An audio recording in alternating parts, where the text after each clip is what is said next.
ہمارے نبی نے اپنی زندگی میں سارے صحابہ، اہل بیت، بچوں، اپنی گھر والیوں، اپنے ساتھ رہنے والوں کو ہمیشہ اس بات کی طرف متوجہ کیا کہ دنیا اصل نہیں ہے، یہ گزر جائے گی، دکھوں میں بھی، سکھوں میں بھی، بیماریوں میں بھی، صحت میں بھی، تنگی میں بھی، فراخی میں بھی، اصل تو آخرت ہے۔ آج میں اور آپ اپنے گریبان میں جھانک کر دیکھیں کہ ہمارا مطمع نظر دنیا بنی ہوئی ہے یا جنت بنی ہوئی ہے یا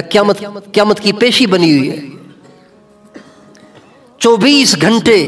ہمارے گزر جاتے ہیں، کبھی ہمیں قبر کے اندھیرے کا خیال آتا ہے، کبھی ہمیں قیامت کی پیشی کا خیال آتا ہے، جب اللہ پاک کے سامنے ساری دنیا کے سارے انسانوں کو پیش کیا جائے گا اور ان کی ساری تنہائیوں کی برائیاں بھی اعمال نامے میں لکھی ہوئی ہوں گی، اعمال نامے پیش کیے جائیں گے۔ اقرا کتابک کفا بنفسک اليوم علیک حسیبا، اللہ فرمائیں گے ہم نہیں حساب کرتے، تو اپنے اعمال نامے کو پڑھ اور تو خود بتا کہ تو کس چیز کا مستحق ہے۔ چھپی ہوئی برائیاں، کھلی ہوئی برائیاں، ساری برائیاں سامنے آئیں گی۔ جب وہ ساری برائیاں سامنے آئیں گی،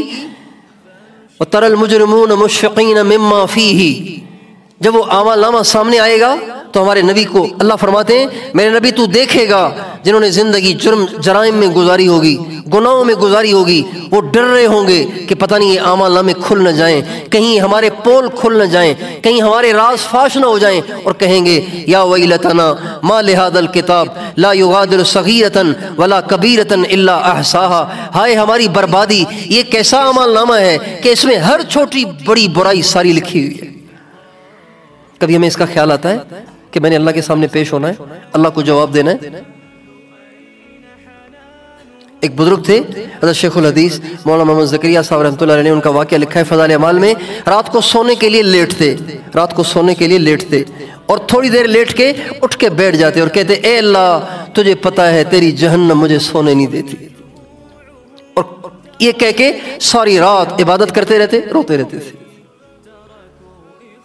یہ وہ لوگ تھے جو آخرت کی حقیقت سے آشنا تھے، آخرت کی حقیقت کو جانتے تھے۔ ہم نے دنیا کی قیمت کو سمجھا ہے، دنیا کی حقیقت کو جانا ہے، دنیا کی عظمت ہمارے دلوں میں ایسی بیٹھ گئی